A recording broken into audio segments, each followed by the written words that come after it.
वाळवंटातून संपूर्ण जगाला पाणी आणि अन्न पुरवण्याची कल्पना कशी वाटते? थोडी अशक्यच ना?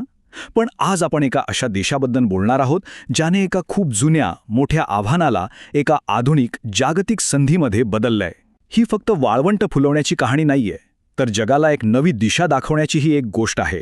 आणि हाच तो प्रश्न आहे ज्याभोवती आपलं आजचं हे विश्लेषण फिरणार आहे. म्हणजे एक रखरखीत, निर्जन भूमी, ती खरंच जगासाठी अन्न सुरक्षेचं उत्तर बनू शकते? आणि इतकंच नाही तर त्यातून आंतरराष्ट्रीय सहकार्याचे एक नवीन माध्यमही तयार होऊ शकतं का? चला याचं उत्तर शोधूया. वाळवंट म्हणजे फक्त वाळूचा प्रदेश नसतो. इस्रायलच्या इतिहासात जर आपण पाहिलं तर नेगेव वाळवंट हे नेहमीच त्यांच्या राष्ट्रीय चारित्र्याची आणि चिकाटीची परीक्षा घेणारे एक प्रतीक राहिलं आहे. विचार करा, देशाचा 2/3 भाग म्हणजे जवळपास 66% जमीन वाळवंट आहे. हो, इस्रायलच्या एकूण भूभागापैकी 2/3 भाग हा नेगेव वाळवंट आहे.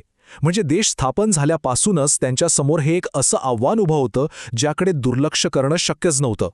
प्रश्न एकच होता, ह्या इतक्या मोठ्या रखरखीत प्रदेशाचं करायचं तरी काय? आणि हो, ही समस्या काही फक्त एका देशापुरती नाहीये. जगभरात तब्बल 2.3 अब्ज लोक कोरड्या आणि रखरखीत प्रदेशात राहतात. त्यामुळे नेगेवमध्ये जे उत्तर सापडलंय ना, ते संपूर्ण मानवतेसाठी एक आशेचा किरण आहे. पण या आव्हानाकडे एक संधी म्हणून पाहणारी एक व्यक्ती होती, डेव्हिड बेन गुरियन, इस्रायलचे पहिले पंतप्रधान. त्यांनी वाळवंटाकडे एक अडथळा म्हणून नाही पाहिलं, तर देशाच्या भविष्याची गुरुकिल्ली म्हणून पाहिलं. बेन गुरियन यांच्या स्वतःच्या शब्दांतच किती मोठी गोष्ट दडली आहे पहा. त्यांच्यासाठी ही फक्त जमीन मिळवण्याची लढाई नव्हती. वाळवंटावर मात करणं म्हणजे जणू काही राष्ट्रीय चारित्र्य सिद्ध करण्याची एक कसोटी होती, एक नैतिक आव्हान होतं. या टाईमलाईनवरून आपल्याला त्यांची विचारसरणी कशी हळूहळू विकसित झाली हे अगदी स्पष्ट दिसतं. त्यांनी फक्त स्वप्न पाहिलं नाही, 1963 मध्येच त्यांनी ओळखलं होतं की वाळवंट्यातील रहस्य उलगडायला आपल्याला संशोधकांची गरज लागेल. आणि याच विचाराने अनेक दशकांच्या नवनिर्माणाचा पाया रचला गेला. आणि त्यांची दृष्टी किती अचूक ठरली हे आजचं वास्तव सांगतंय. त्यांनी 50च्या दशकात ज्या गोष्टींची कल्पना केली होती, म्हणजे हवेतून पाणी, वाळूतून अन्न आणि सूर्यापासून ऊर्जा, त्या सगळ्या गोष्टी आज डेझर्टेकच्या रूपात वास्तवात उतरल्या आहेत. आता बेन गुरियन यांचं हे स्वप्न पूर्ण करण्यासाठी एका संस्थेची गरज होती, बरोबर? एक असं केंद्र जे या वाळवंटी प्रदेशात नवनिर्माणाचं इंजिन बनेल. आणि याच गरजेतून जन्म झाला बेन गुरियन युनिव्हर्सिटीचा. हे आकडे फक्त विद्यापीठाचा आकार नाही सांगत, तर त्याची जागतिक भूमिका दाखवतात. हे केवळ एक शैक्षणिक केंद्र नाहीये, तर हे एक असं जागतिक व्यासपीठ आहे जे 5 खंडांमधून आलेल्या भविष्यातील नेत्यांना पाणी आणि अन्न सुरक्षेसारख्या गंभीर विषयांवर प्रशिक्षण देतं. या सगळ्या संशोधनाला आज एक नाव मिळालं आहे, डेझर्टेक. आणि याच क्षेत्रात बेन गुरियन युनिव्हर्सिटी आज जगाला दिशा दाखवत आहे.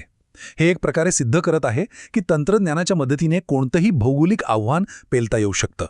चला आता एका ठोस आणि खरं सांगायचं तर आश्चर्यकारक उदाहरणाकडे वळूया. वाळवंटात मत्स्यपालन म्हणजे मासे वाढवणं ही कल्पनाच अविश्वसनीय वाटते, नाही का? पण डेझर्टेकचं सामर्थ्य नेमकं हेच आहे. आता हे चक्र बघा, किती सुंदर आणि स्वयंपूर्ण आहे. जमिनीखालचं जे खारं पाणी असतं, जे शेतीसाठी खरं तर काहीच कामाचं नाही, ते पाणी वापरलं जातं मासे वाढवण्यासाठी. मग माशांच्या विष्ठेमधून बायोगॅस तयार होतो.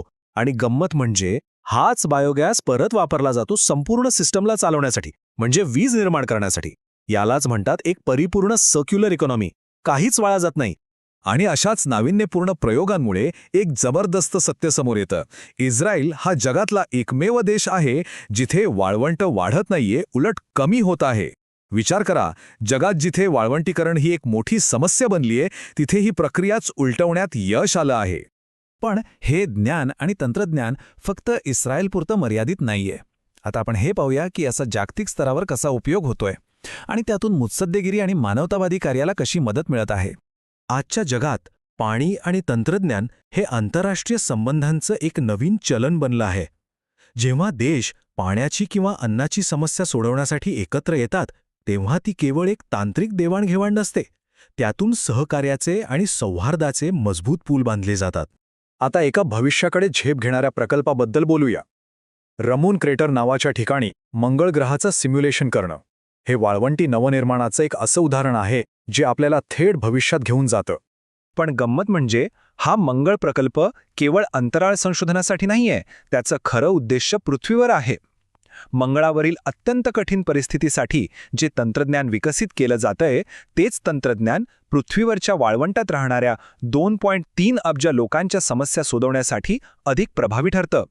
आणि शेवटी बेन गुरियन युनिव्हर्सिटीच्या अध्यक्षांचं हे विधान या संपूर्ण मोहिमेचं सार सांगून जातं. तंत्रज्ञान आणि ज्ञानावर मालकी हक्क गाजवण्याऐवजी त्याचे विश्वस्त बनून ते संपूर्ण मानवतेच्या कल्याणासाठी वापरणं ही एक नैतिक जबाबदारी आहे.